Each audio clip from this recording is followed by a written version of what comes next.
why are you running? Like, why are you running from yourself? Like, why are you constantly going out every weekend, getting smashed?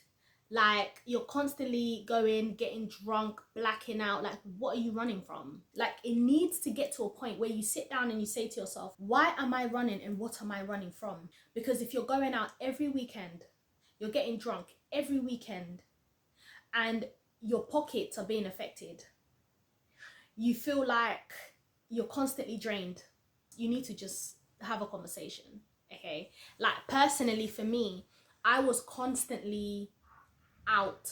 Like, I was constantly at somebody's house. I was constantly with people. Like, I didn't want to be by myself. I didn't want to chill by myself because I was running from my childhood trauma. I was running from dealing with what really affected me on a daily basis. I was constantly drinking. I was constantly smoking weed. I was constantly just doing every and anything that would help me to escape for a little bit. And the thing is, once that thing wears off, like once the weed wears off, once you're done with the sex, once you're done with the party, once you're out of that balloon state, you know, when you're doing balloon canister, like once you're out of that state, you're back in reality again. So you keep running, but guess what? You will always go back to reality. That's why as soon as you spark up a zoo, not long after you need to spark it up again, because you want to get an extra dose. You might notice that wine isn't really cutting it anymore, so now you got to drink something stronger because you need a stronger dose.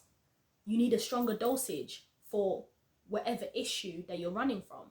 So it's really important for you to sit down and think, are you running from responsibilities? Are you running from your insecurities?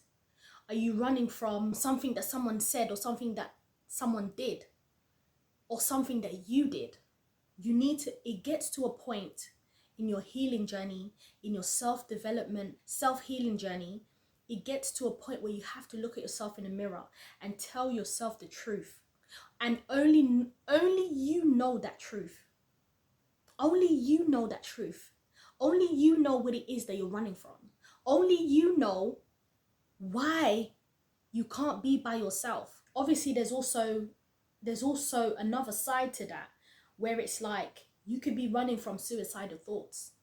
And that was also my case, where I was having suicidal thoughts and I needed to be with people so that I don't hear those thoughts.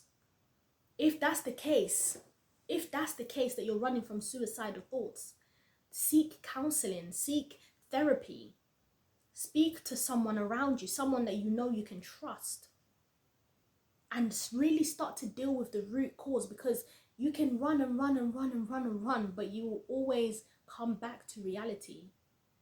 And not just that, like continually doing the things that you're doing to numb the pain could cause ruin to your life. Continuously smoking the weed, drinking the alcohol, like you're burning up your lungs. Where's the self-love? Where's the self-respect? And guys, like, this is not judgment at all. Like, this is not judgment. I'm not anyone perfect to judge you lot. I'm literally sitting here and saying, listen, I used to wake up and bake. Like, I used to wake up, as soon as I wake up, I didn't even brush my teeth yet, I will bill it. I will bill it, bun a spliff, and then start my day. But it had to get to a point where I had to say to myself, what's going on? What's going on? Like, the barefoot wasn't working no more. I needed to get the Jack Daniels. I needed to get the Hennessy. Because it wasn't cutting it. Wine wasn't cutting it anymore. I needed something stronger. And it got to a point where I was like, actually, let me just start to black out with balloons. I was literally there like one crackhead. And hey, this is not me trying to come for anyone who is, you know, doing crack and whatever. Like, I understand why people do certain things. I don't condone the behavior, but I understand why people do some things. So it's important for you to go back within yourself and say, actually, self, why are we doing what we're doing? Why are we doing what we're doing? So learn to be by yourself. Learn to face your demons. Learn to face your demons. And the thing with me is that I'm very much active in the spirit realm. And when I say I'm active in the spirit realm, what I mean is I'm a prayer warrior, right? I'm a prayer warrior. However, because I was so vulnerable in the spirit, I was then attacked spiritually. I was seeing demons. When you're called by God, when you're called by God and you're a believer in Christ, when you put yourself in those vulnerable situations, you might just be exposed to demons and you will see them with your eyes. And I saw them. More on spiritual warfare in a separate video. However, just know that when you do something in the physical realm, you're also you're also being affected in the spiritual realm. You're opening doors. You're giving access. You're giving the enemy access. More on that in a separate video. So try to ask yourself, why do I find it difficult to be by myself? Why do I find it difficult to not go out? Why do I find it difficult to not drink, to not smoke, to not do a balloon, to not whatever the case may be, whatever your thing is. I'm just saying what I know. You've got people who are really like sniffing, who are doing all type of things. And guess what? I understand trauma. I understand how deep trauma can run. I get it. I really do get it. There's certain pain that therapy sometimes doesn't cut it. There's certain pain that just talking to someone doesn't cut it. There's certain pain that just crying doesn't cut it. However, you need to start from somewhere. And it's a journey. I talk about journeys all the time and seasons all the time. It really is a journey. You know, gradually you're letting go of those things. You know, you've got people who might do cold turkey and stop just like that. But it doesn't work like that for everyone. You know, so you might do some therapy here and there. You might still do a little smoking here and there.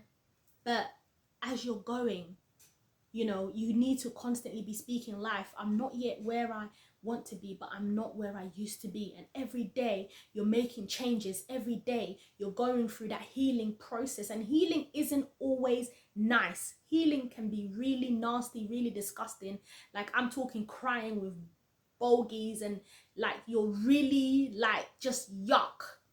There's times that I've cried, right? Certain tears that I've cried. I've had to look at myself in the mirror and say, yuck. Because healing isn't always nice. And, you know, you've got people who come on this platform and start your healing journey. Oh, namaste. Listen, healing isn't all that is cracked out to be. And I will be speaking about, you know, some myths that people put out there when it comes to healing. Like healing is not fun. Healing is not fun. It's not a fun ride. It's not a fun ride. But let me tell you something. It's worth it. It really is worth it. Because when you have peace of mind, when the voices in your head disappear, when you can finally sleep at night and you don't need to smoke, you don't need to drink, you don't need to do anything, that is freedom. That is freedom that no one can give you that. That's something that you need to go and get yourself. That is something that you need to go and get for yourself. Right? So just have a think. You don't have to start today, but you need to start someday. Okay? Thank you for watching this video and I'll see you in another video.